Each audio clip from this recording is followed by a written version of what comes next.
Sud Radio Berkov dans tous ses états, midi 14h. André Berkov. Nous sommes effectivement en face à face, et on est heureux d'accueillir, comme d'habitude, quand on le reçoit, Yvan Rioufol. Il nous en parlait effectivement de Charlie Hebdo, notamment, bien sûr, et vous aussi, auditeur, hein, vous aussi, résistant et résistante de Sud Radio. Et nous allons aussi évoquer quelqu'un qui vient de mourir, Maude. Oui, Jean-Marie Le Pen, le cofondateur du Front National, vient de mourir. On vient de l'apprendre, il avait 96 ans. Alors Yvan Rioufol, peut-être que justement parlons un peu de Jean-Marie Le Pen. C'est intéressant parce que tout au long de sa vie, il a été mis au pilori, il a été traité de tous les noms, il était vraiment le grand diable, le monstre de Moloch.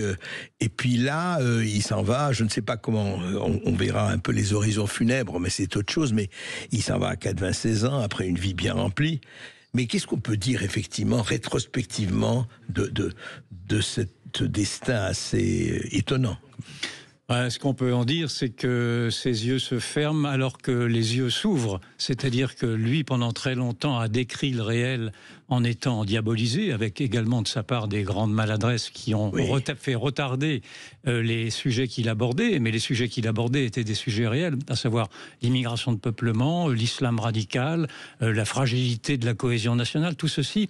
Il faut le reconnaître, est à mettre au crédit de Jean-Marie Le Pen depuis maintenant 50 ans. Cela fait 50 ans qu'il est le lanceur d'alerte. Simplement, ce qu'on pouvait lui reprocher à l'époque, c'est d'avoir rendu ces sujets inabordables par une série de maladresses qu'il avait pu porter, mais qui ont été aggravées également par un conformisme. Mais quelquefois inaudible, enfin des jeux de mots un peu faciles. Oui, bien sûr, mais l'heure n'est pas pour l'instant à la critique, mais il faut quand même remarquer que malgré tout, si on prend un peu plus de recul, un peu plus de hauteur, il a eu raison. Il a eu raison sur beaucoup de sujets sociétaux, il a eu raison d'alerter sur la grande fragilité de la nation ouverte.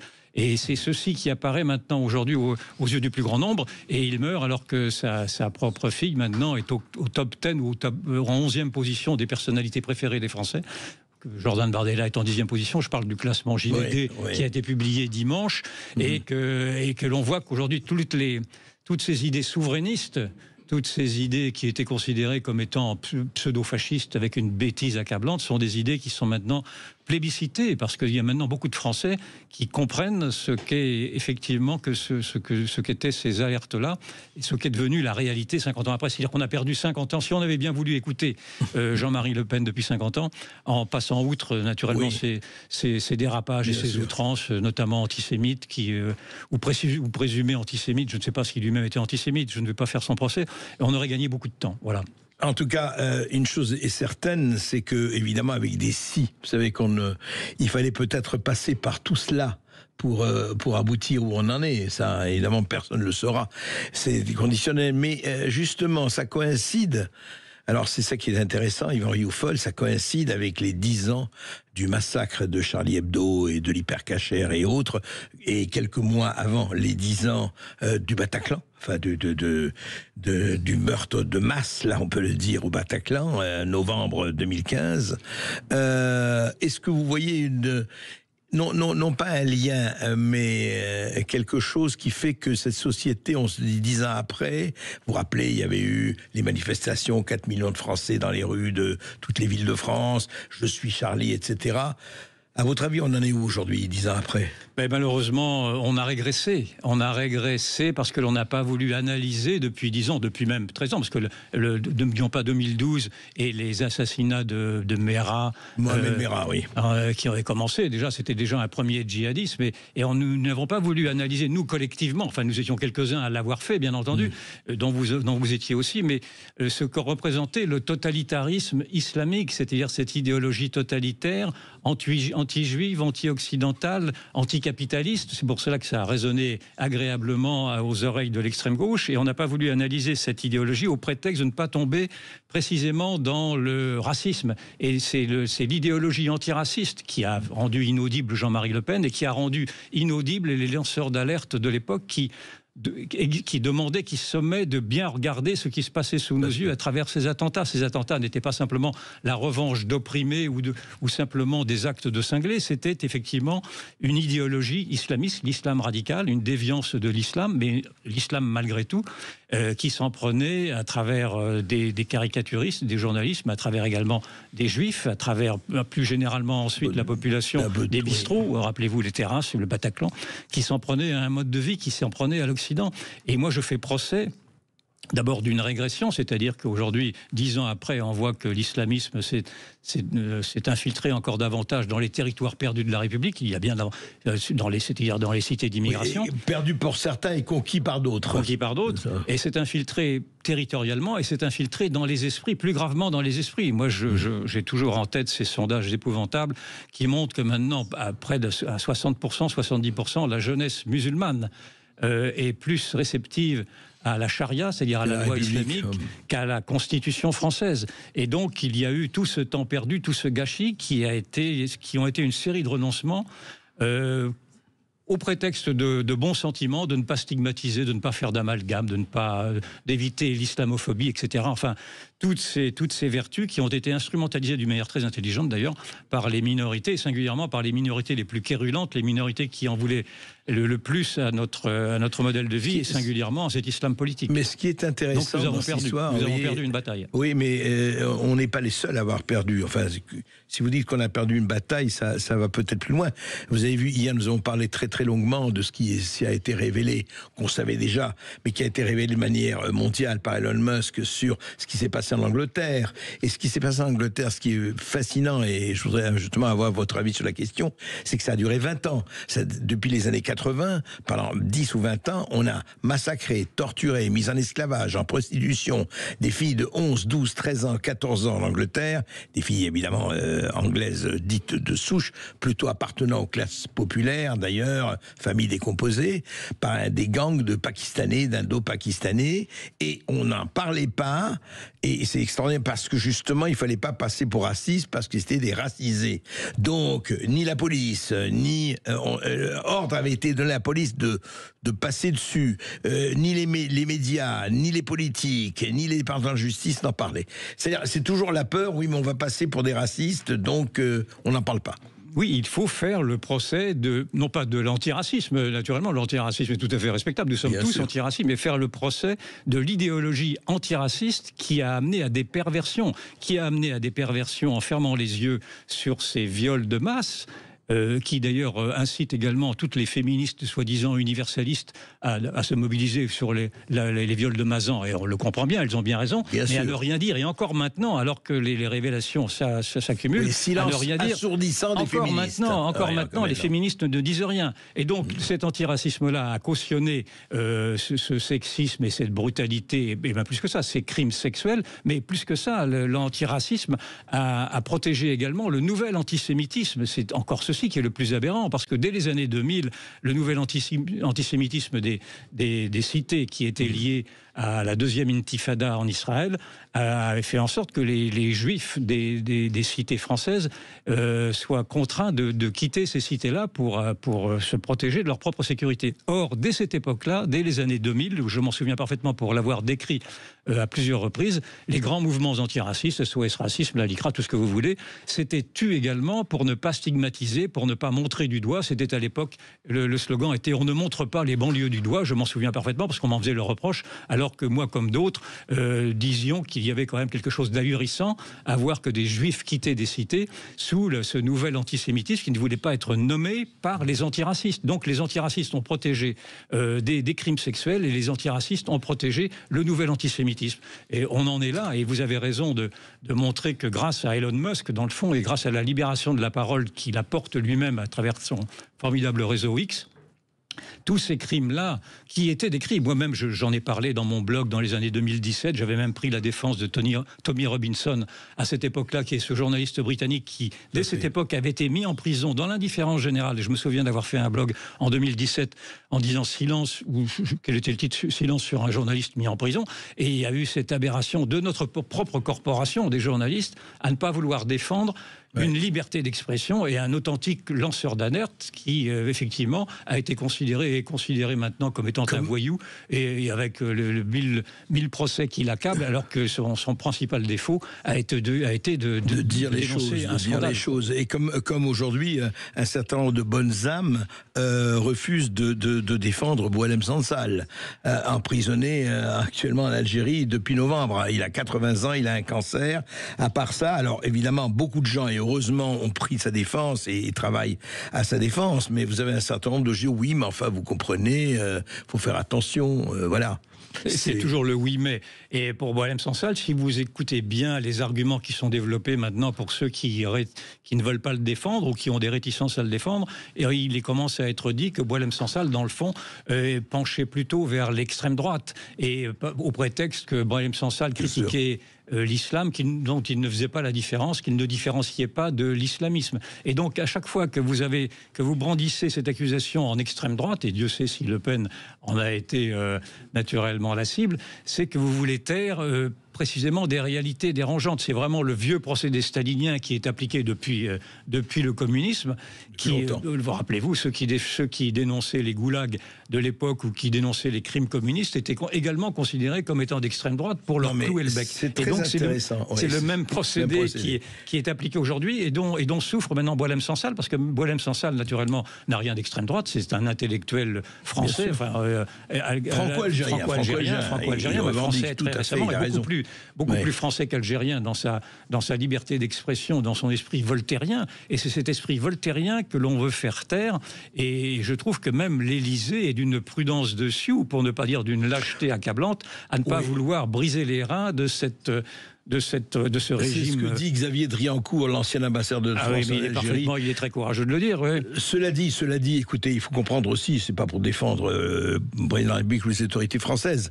Il y a aussi des négociations, et peut-être ces négociations gagnent à... Vous savez, l'important est que Boualem Sansal sorte de prison et soit libéré. Donc si peut-être le silence des négociations peut aider à cela, tant mieux. Sinon, évidemment pas. Mais je voudrais qu'on revienne à Charlie Hebdo.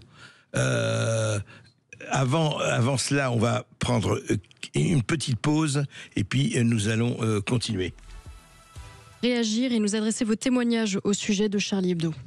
Yvan Youfol, alors Charlie Hebdo, donc vous dites on a régressé, mais quand même il y a, vous donniez un certain nombre de sondages, mais il y a des sondages, justement on a parlé là hors antenne avec notre ami de l'IFOP, des sondages IFOP, quand même la laïcité, pour la liberté d'expression, le combat pour la liberté d'expression est quand même, selon les sondages, encore une fois, favorisé par une majorité de Français.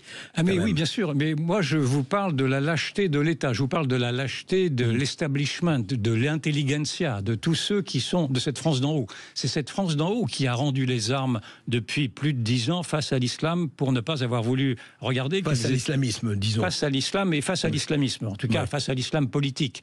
C'est cette France d'en haut qui a été capitularde.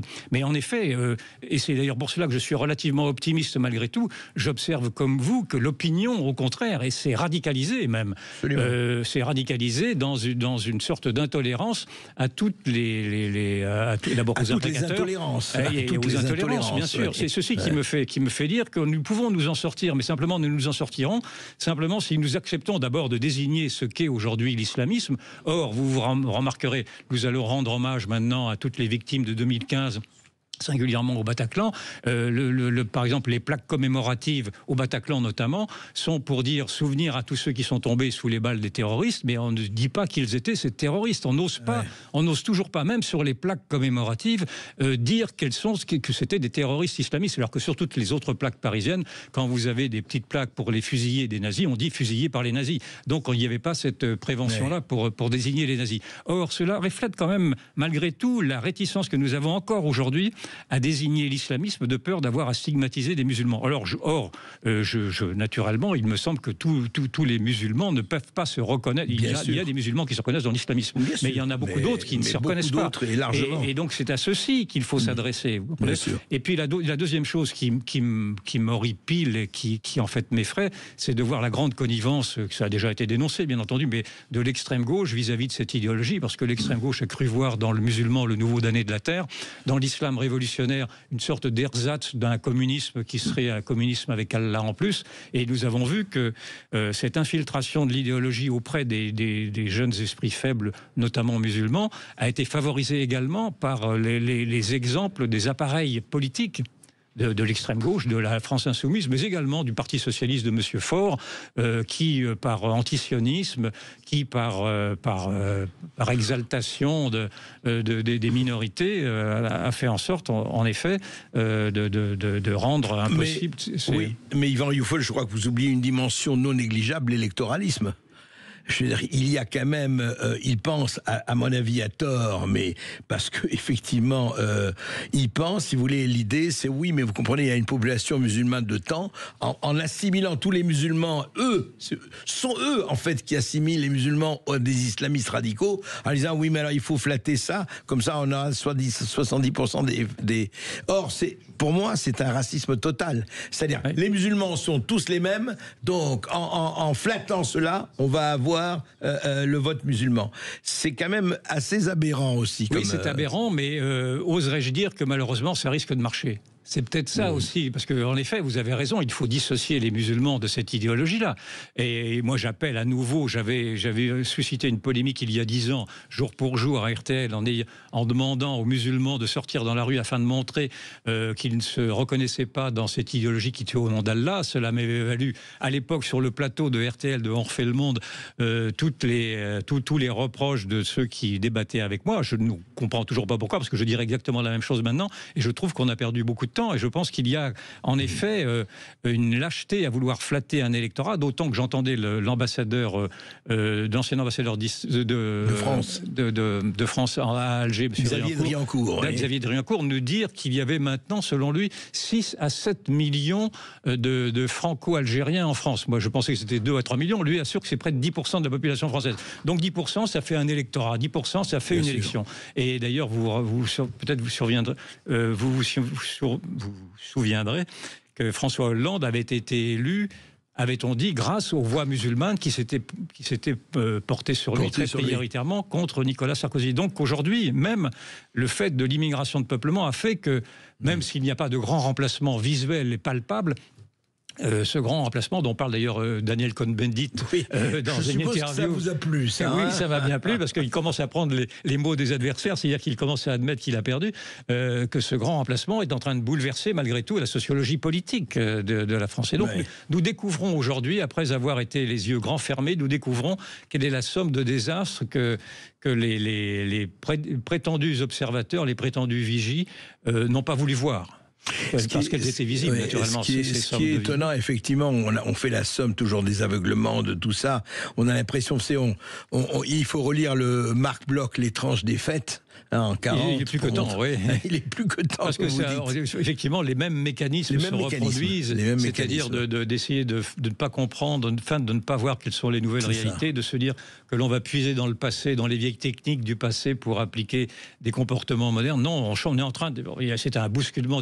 Nous vivons la fin d'une époque, la fin d'une idéologie, fin du mondialisme, pour aller vite, avec une résurgence aujourd'hui de tous qui représenterait la souveraineté, l'enracinement, la quête d'identité, les protections, les frontières. Enfin, c'est un monde nouveau qui s'ouvre, alors même que Jean-Marie Le Pen, précisément, s'éteint avec ce monde qui s'ouvre, qui est un monde qu'il avait lui-même défendu.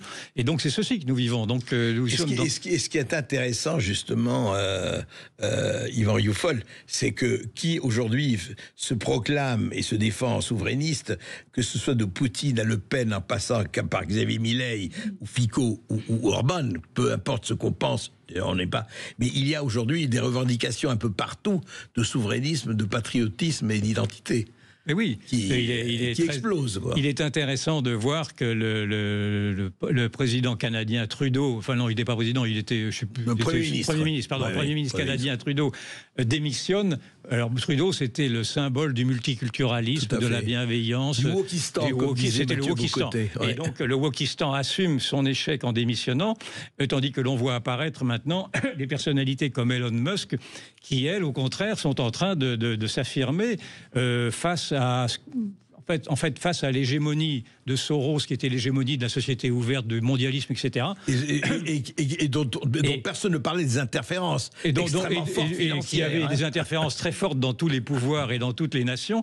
Personne ne s'en offusquait, et maintenant on s'en offusque, parce que Elon Musk est en train de supplanter et de suppléer, effectivement, la démocratie, Davos et tout ce que représentait cette mondialisation. Nous vivons la fin de la mondialisation aveugle, la fin de cette idéologie mondialiste qui a voulu qu'il n'y ait plus de frontières, plus d'identité, plus de religion, que tout était remplaçable. Naturellement, c'était des violences qui étaient vécues par tout le monde, et vous comme moi, nous avons dénoncé ça comme des aberrations depuis maintenant 20 ans, 30 ans, et aujourd'hui, on voit effectivement que nous n'avions pas tort, en tout cas. Même si nous n'avons peut-être pas eu raison sur tout, nous n'avions pas eu tort sur ceci. Et ce qui est très intéressant, Yvan Rioufol, aujourd'hui, c'est de constater effectivement que nous avons une réalité, si vous voulez, au fond, on a l'impression que pendant des décennies, le réel a été écarté au profit du narratif. Chacun avait son narratif, pour des raisons que l'on connaît bien, c'est-à-dire les raisons d'intérêt et autres. Donc ce qui compte, et on l'a vu sur le Covid, on l'a vu sur la guerre Russie-Ukraine, on l'a vu sur le climat, il y a mon narratif qui compte, la réalité, ça ne compte pas. C'est ça un peu qui s'est passé, oui, y compris sur l'histoire de Charlie Hebdo et la France. Nous vivons l'échec des idéologies, de toutes les idéologies, l'idéologie antiraciste, l'idéologie scientiste pour le Covid, l'idéologie mondialiste, tous ces prêts-à-penser qui, depuis 40 ans, nous ont dit que ces idéologies allaient faire de notre bonheur malgré nous, ont créé des malheurs et des désordres, voire même des désastres concernant l'idéologie antiraciste dont nous parlions tout à l'heure. Donc, en effet, nous vivons un coup d'état perpétuel des réalités. Nous vivons la revanche des réalités. Les réalités sont têtues et les réalités nous montrent aujourd'hui qu'elles ne rentrent pas dans les cases des idéologues qui ont voulu casser les faits, trafiquer les faits, désinformer le plus souvent pour que tout ceci rentre dans leur récit. Et aujourd'hui, ça leur pète à la gueule. Et je suis bien content que ceci arrive enfin. Cela a mis du temps, mais je pense que ceci maintenant est devenu inexorable. C'est-à-dire que nous ne pouvons plus revenir en arrière. Et il me semble que nous vivons là, après l'avoir annoncé pendant très longtemps que nous allions vivre une période révolutionnaire, nous sommes dans cette période révolutionnaire. Revolvere, en prenant son étymologie latine, revolvere, qui revient en arrière. C'est-à-dire, nous allons revenir, effectivement, faire un grand retour quasi réactionnaire, pour reprendre le terme du président de la République qui reproche à Elon Musk d'avoir de susciter l'international réactionnaire. Moi, je me félicite effectivement qu'il y ait une internationale réactionnaire, dans la mesure où la réaction est précisément à une réaction politique à toute une série de dérives. Et donc, s'il y a une réaction, c'est que nous ne dormons pas. Écoutez, ça me fait plaisir en tout cas de voir Yvan Rioufol pour une fois qui n'est pas sceptique et décliniste. C'est rare. Ah non, mais j'ai toujours eu beaucoup d'optimisme sur la réactivité de la société, parce que je la côtoie comme vous, et je vois bien que les gens ne parlent pas comme la pensée publiée. La pensée publique n'est pas la pensée publiée, pour reprendre ce qu'avait dit Maffezoli. Très joli. On se retrouve juste après cette petite pause. À tout de suite. Sud Radio Berkhof dans tous ses états, midi 14h. André Berkhof.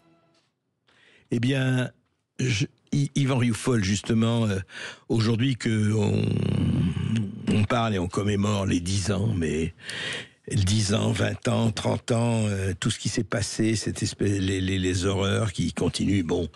Mais ce que je voudrais savoir, c'est que, au-delà, effectivement, de l'histoire de Charlie Hebdo, est-ce qu'il n'y a pas aussi cette espèce de dangereux rétrécissement des libertés publiques? Je m'explique. Au temps de De Gaulle, c'est vrai que la radio et la télévision publique, c'est la voix de la France. Il y avait, vous le savez très bien, vous savez ça aussi bien que moi, mieux que moi, Alain Perfit avait la ligne rouge avec le directeur de l'RTF, etc. Mais la presse écrite était extrêmement violente, vous la connaissez, vous l'avez vécue et actée. Aujourd'hui, on a l'impression qu'il y a une espèce de... Alors, il y a les réseaux sociaux d'un côté et le conformisme d'une certaine presse de l'autre. Oui, bien sûr. Il y a eu une régression de la liberté d'expression, en tout cas dans les médias mainstream et dans le discours commun. C'est-à-dire que c'est pas simplement l'islamisme qui a terrorisé la libre expression. Même le président de la République lui-même fait la guerre aujourd'hui aux réseaux sociaux qu'il veut mettre sous surveillance, parce que les réseaux sociaux représentent aujourd'hui une parole libre qui contourne précisément les monopoles officiels, qui contourne le récit médiatique, le récit politique. Et moi, j'engage, et je suis très content de voir au contraire que Elon Musk a décidé de casser la baraque et de faire libérer toute cette parole démocratique qui a à s'exprimer et qui refuse précisément d'avoir à subir le monopole de ce politiquement correct. Parce qu'en fait, c'est un avatar du politiquement correct qui interdit, à mille prétextes, de parler non seulement des minorités, mais également de faire en sorte de ne pas alimenter des haines sans que la haine soit définie, ou de ne pas alimenter des appels à la je ne sais quoi, à la révolte, le genre, etc.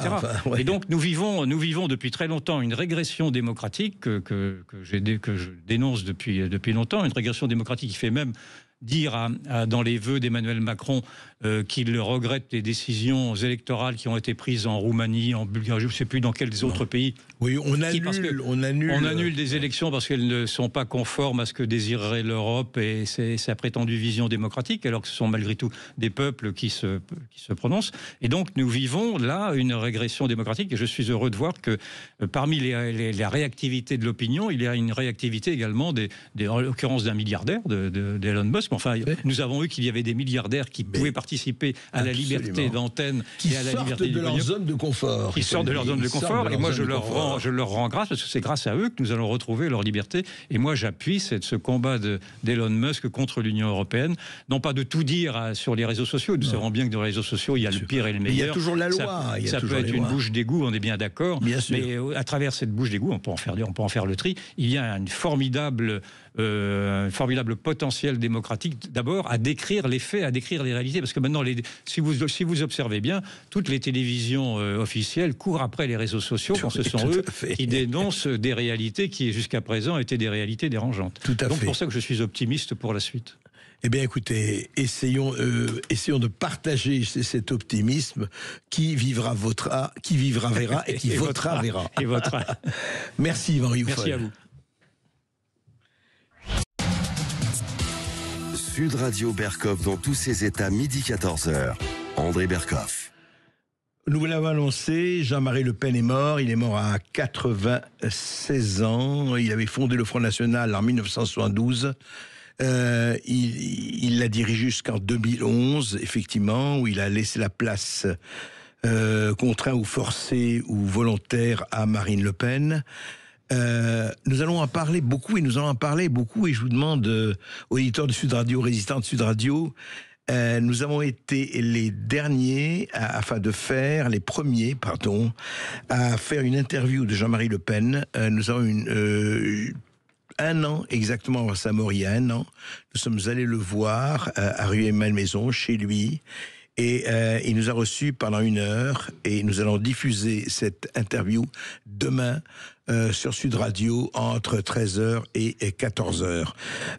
En attendant, il y a déjà beaucoup de réactions, effectivement. Maud, il y a eu déjà des réactions sur des tweets. Oui, on attend encore la réaction de Marine Le Pen qui revient de Mayotte, qui l'a appris dans l'avion. C'est une journaliste de BFM TV qui a raconté la façon dont elle l'a appris par téléphone. Elle a appelé ses proches et puis s'est assise silencieuse dans l'avion. Alors les premières réactions, il y avait celle assez attendue de Jordan Bardella, bien sûr. Jean-Marie Le Pen est mort, engagé sous l'uniforme de l'armée française en Indochine et en Algérie, tribun du peuple à l'Assemblée nationale et au Parlement européen. Il a toujours servi la France, défendu son identité et sa souveraineté. Je pense aujourd'hui avec tristesse à sa famille, à ses proches et bien sûr à Marine Le Pen, dont le deuil doit être respecté. Il y a d'autres réactions beaucoup moins glorieuses de l'humanité, par exemple, décès de Jean-Marie Le Pen, mort d'un antisémite tortionnaire et patriarche de l'extrême droite. Ce ne sera évidemment pas la dernière réaction de ce type dans la journée. Et puis un petit rappel, c'était la mort de Jacques Chirac le 26 septembre 2019. Jean-Marie Le Pen lui-même avait tweeté... 2019, en 2019, ça, oui. Jean-Marie Le Pen qui avait tweeté « Mort, même l'ennemi a droit au respect ». Oui, je pense que c'est à retenir. L'ennemi, toute personne, effectivement, a droit au respect. En tout cas, toute personne qui n'a pas démérité complètement. Après, évidemment, chacun a son opinion sur ce qu'a été Le Pen. Mais je voudrais revenir peut-être, Maud, avec vous, à Charlie Hebdo. Je voudrais dire que ce qu'a été effectivement, on va parler un peu de ça, de ce qu'a été l'annonce de Charlie Hebdo. On se rappelle tous, enfin en tout cas moi je me rappelle très très bien de cet événement, de ce qui s'est passé. On va en parler, mais peut-être nous avons Serge, je crois, de Vichy, qui nous appelle. Serge, bonjour. Oui, bonjour André, et bonjour à toute votre équipe, les meilleurs vœux. Merci à vous aussi. À vous aussi. Ainsi qu'à notre cher Yvan Rioufol, que je suis régulièrement, que j'ai suivi longtemps sur CNews, que j'entends souvent aussi sur Radio Courtoisie. Je fais de la pub pour Radio Courtoisie au passage, hein, il ne faut pas se gêner. Donc, notamment pour son journal d'Imparia en 2020, qui revenait son bloc-notes de 2020-2021 sur la période Covid, qui était un journal intime en quelque sorte, intéressant sur la période Covid, que vous avez dû apprécier aussi, je pense. Hein, tout à fait. Voilà. Quant à M. Le Pen, eh bien, M. Le Pen, effectivement, il faut rendre hommage à cet homme qui a eu le gros tort, je pense, d'être un lanceur d'alerte, un petit peu à la façon de De Villiers, quelques années après lui. Hein, quand on voit l'émission de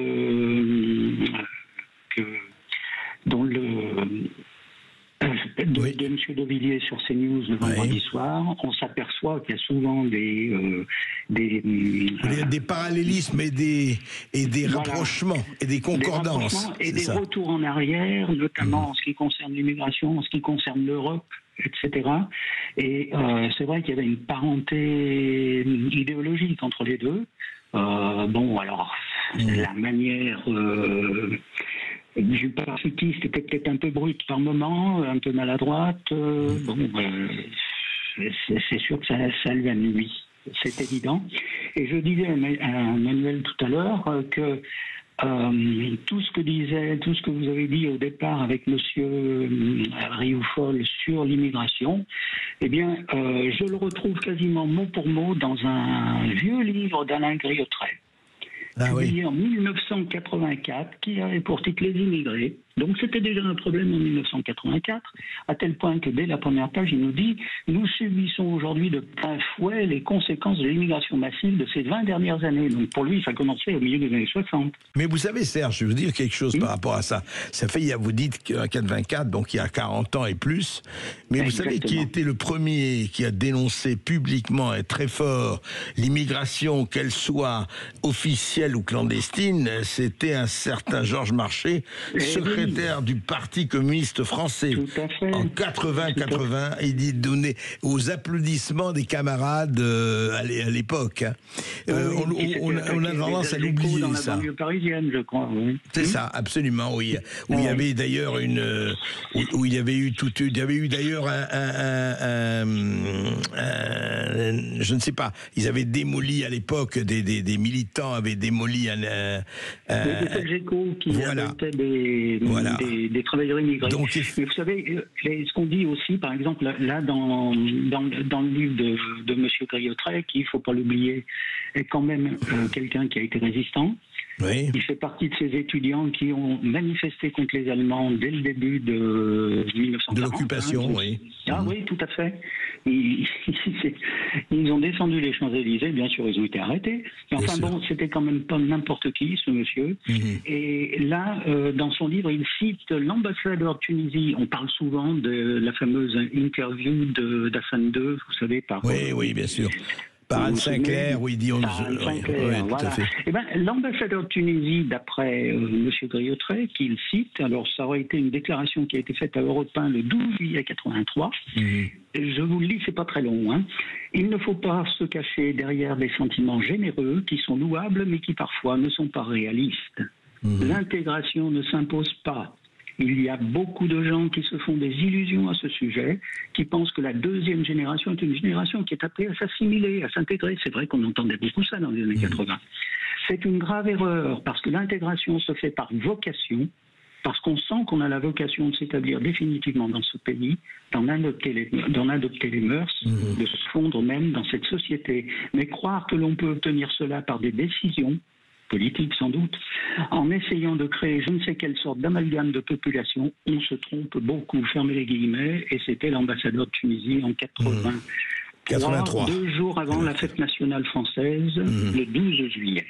Ouais. Oui, non, il y a beaucoup de choses à dire là-dessus. Et effectivement, aujourd'hui, en tout cas, toutes les questions restent posées et de plus en plus de façon lancinante. Merci Serge, merci à vous. Je vous en prie, j'espère que je n'ai pas été trop long. Non. C'est intéressant d'avoir les opinions, d'ailleurs toutes les opinions ici. Vous savez, toutes les opinions ne sont peut-être pas bonnes à dire, mais toutes les opinions sont bonnes à écouter, parce que je pense qu'il faut effectivement avoir cela pour faire ensuite son propre jugement. Alors, je voudrais revenir à Charlie Hebdo. Donc, je rappelle, Charlie Hebdo, le 7 janvier 2015. Oui. Maud, vous étiez où le 7 janvier 2015 ? J'étais un bébé, j'avais 17 ans. Non, j'étais au lycée Lamartine, dans le 9e arrondissement. Il était, on l'a appris aux alentours de midi, je crois, puisque l'attentat a eu lieu à 11h30. Et en fait, c'était la sidération, quoi. La réaction était assez silencieuse. Et en même temps, il y avait quand même quelques commentaires qu'on peut encore entendre aujourd'hui. C'est en même temps, ils l'avaient bien cherché, ils ont provoqué. Enfin, c'était assez normal dans la bouche de certains. Et en même temps, ce silence toujours très pesant, notamment pendant les cours, puisqu'après on reprenait les cours, les professeurs ne savaient pas tellement quoi nous dire. Alors on a eu les premiers discours sur la liberté d'expression, parce qu'on en parlait vaguement auparavant, mais là, la liberté d'expression est vraiment entrée dans le débat public. Ouais. Et puis il y a eu des journées d'hommage. Le lendemain, notamment, on nous a demandé d'afficher des dessins sur les murs du lycée. Oui. Et alors, pour la petite anecdote, moi j'avais affiché 2 dessins, un dessin de Cabu qui tenait une pancarte « Je suis en vie », puisque venait d'apparaître « Je suis Charlie » un peu partout. Et puis un deuxième, c'est une caricature de Mahomet. Je me suis dit, tiens, allons-y. Et en fait, ce dessin a été retiré du mur. Donc voilà, on n'était pas totalement Charlie. Vous exposiez tout de suite. Vous avez vu, je vis dangereusement. Très. Et en même temps, mais chez les gens, enfin, autour de vous, que ce soit dans votre famille ou chez vos amis, etc., ça a été vécu comment ? Une sidération Une sidération pareille, on s'y attendait pas, c'est injustifié, qu'on soit de droite, de gauche, en fait, il n'y avait même pas de sujet. Enfin, c'était absolument inadmissible. Et puis quand on sait ce qui s'est passé précédemment, parce qu'en fait les attaques verbales, et pas que d'ailleurs, il y a eu un incendie dans les locaux de Charlie quelques années auparavant, on savait très bien que ça arriverait en fait, d'une certaine manière. Alors moi à 17 ans je ne me rendais pas bien compte, mais tout le monde savait que ce genre d'événement pouvait arriver. Oui, et c'est ça. En tout cas, moi, je me rappelle, effectivement, j'avais fini l'essai bien avant vous, mais je me rappelle vous savez, il faut que je vous dise, pas pour faire des confessions, j'ai très bien connu l'époque de Harakiri, parce qu'il faut savoir, pour ceux qui... Je vous parle d'un temps que les moins de 40 ans ne peuvent pas connaître. Il y avait eu Harakiri, qui était une revue anarchiste incroyable, qui était une revue, vous savez, extrêmement forte, où il y avait ciné, où il y avait toute une série de gens.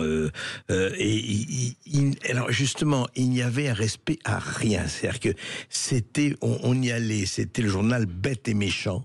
C'est le journal qui faisait des romans photos, Coluche y participait notamment. Et ça a été quelque chose d'extraordinaire, l'aventure de Harakiri. Et ils avaient fait un hebdo qui s'appelait Harakiri Hebdo. Et ce qu'ils ont fait, alors pour vous dire à quel point le problème, il n'y avait pas de frontières chez eux. Et c'est vrai et c'est ça qu'il faudra dire, la vraie satire, et il n'y a qu'à se reporter, on peut tous le dire, personne d'entre nous n'était né, mais regardez les journaux caricaturaux des années 1900.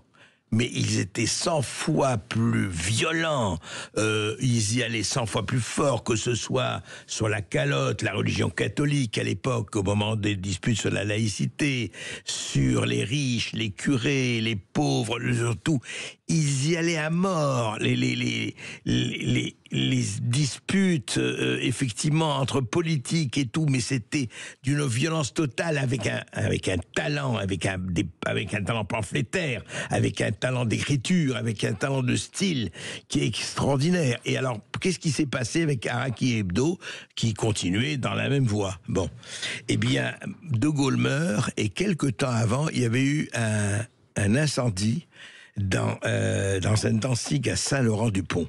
Ça a été une catastrophe, il y a eu un incendie qui s'était déclaré, ça avait 100 morts. Et quand De Gaulle meurt, Harakiri titre « Balle tragique à Colombey, un mort ». Et évidemment, ça a fait un scandale énorme, et le journal a été interdit. Donc c'était en 70, vous voyez, plus de 50 ans maintenant. Eh bien, ils sont repartis en nommant, ils avaient un journal de bande dessinée qui s'appelait Charlie, et ils sont repartis avec Charlie Hebdo, avec toute cette bande qui était là, et dont une bonne partie a été massacrée. Il y a 10 ans, jour pour jour, les Wolinski, les Bernard Maris, qui est un formidable Wolinski, pas besoin de le présenter. Il n'y a qu'à regarder tous ses albums avec son talent.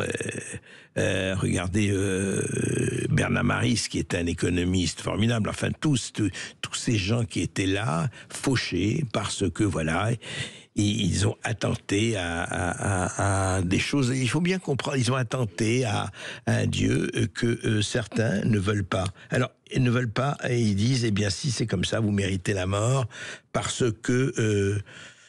voilà, vous avez attenté à ma religion, vous avez attenté à mon Dieu. Et c'est valable pour d'autres choses. Et tout le combat, c'est le combat depuis des siècles, c'est ça. C'est que, est-ce qu'on a le droit de tout dire, ou on n'a pas le droit de tout dire? Et le problème aujourd'hui, on le voit très très très bien, du coup, et effectivement, qui a envie de mourir? On ne s'attaque plus à telle ou telle chose parce qu'on sait qu'on risque la mort, mais on peut, par exemple, sur des chaînes de service public, je parlerai de France Inter pour être tout à fait précis, où on peut chanter Jésus est pédé sans aucun problème et sous les applaudissements de la petite foule qui est dans le studio. Parce que on sait que là, on n'aura pas de gens qui vont vous attendre avec 3 mitraillettes à la main. Donc, le problème, il est là. Jusqu'où on peut aller, jusqu'où on a le droit d'année. Certains vous disent, oui, ben voilà, effectivement, comme vous disiez, Maud, ils l'ont bien cherché. Et d'autres disent... Enfin, c'est pas moi qui le dis, mais... Non, je sais, je dis comme vous l'avez cité, effectivement. On peut peut-être rappeler aussi que Charlie Hebdo continue de recevoir des menaces et que l'année dernière, c'est l'Iran, le chef des gardiens de la révolution islamique, qui a menacé Charlie Hebdo à cause d'une caricature toujours sur Salman Rushdie. Donc ça continue, évidemment. Charlie Hebdo qui a changé de locaux, évidemment aussi, qui est toujours sous protection policière 24 heures sur 24, 7 jours sur 7. Et puis on peut penser aussi... on ne sait pas, d'ailleurs, personne n'a leur adresse. Non, exactement. C'est un bunker. Et aujourd'hui, les commémorations ont lieu devant les anciens locaux de Charlie Hebdo. C'est ça. Et devant l'Hypercacher. Enfin, il y a toute une série de commémorations aujourd'hui. Et puis on peut penser aussi à ceux qui ont survécu à cet attentat. Ils étaient quelques-uns, et notamment un qui a mis fin à ses jours, si je ne me trompe pas, le 19 octobre 2024. Simon Fichy, si je ne me trompe pas non plus. Ancien webmaster et community manager de la rédaction de Charlie Hebdo. Il avait 40 ans et en fait, il avait été le premier membre de la rédaction de Charlie sur qui les frères Kouachi avaient tiré. Le 7 janvier 2015, il avait survécu, mais il était resté handicapé à vie. Total, et je dois dire que pour ceux qui veulent un des plus beaux récits après écrits, c'est quelqu'un qui a survécu, lui. C'est cette personne qui a écrit le Lambeau. Philippe Lançon, voilà. Je ne l'ai plus. Philippe Lançon, effectivement, qui a écrit cet il a été fracassé, il a une balle qui lui a fracassé la mâchoire, il a eu des mois, voire des années de rééducation à l'hôpital, etc. Et il a écrit cet extraordinaire roman, Le Lambeau. Il faut le lire, vraiment, et voilà, ça se passe comme ça, et aujourd'hui, et demain... Vous savez, des morts pour la liberté, des morts pour dire non, des morts pour sortir de sa zone de confort. Eh bien, il y en a. Et il faut savoir les saluer quand il faut, et je crois qu'il faut en permanence. Demain, donc, l'interview, la dernière interview qu'il a donnée avant sa mort, de Jean-Marie Le Pen, ici, à Berkhof, dans tous ses états, à Sud Radio, de 13 à 14 heures.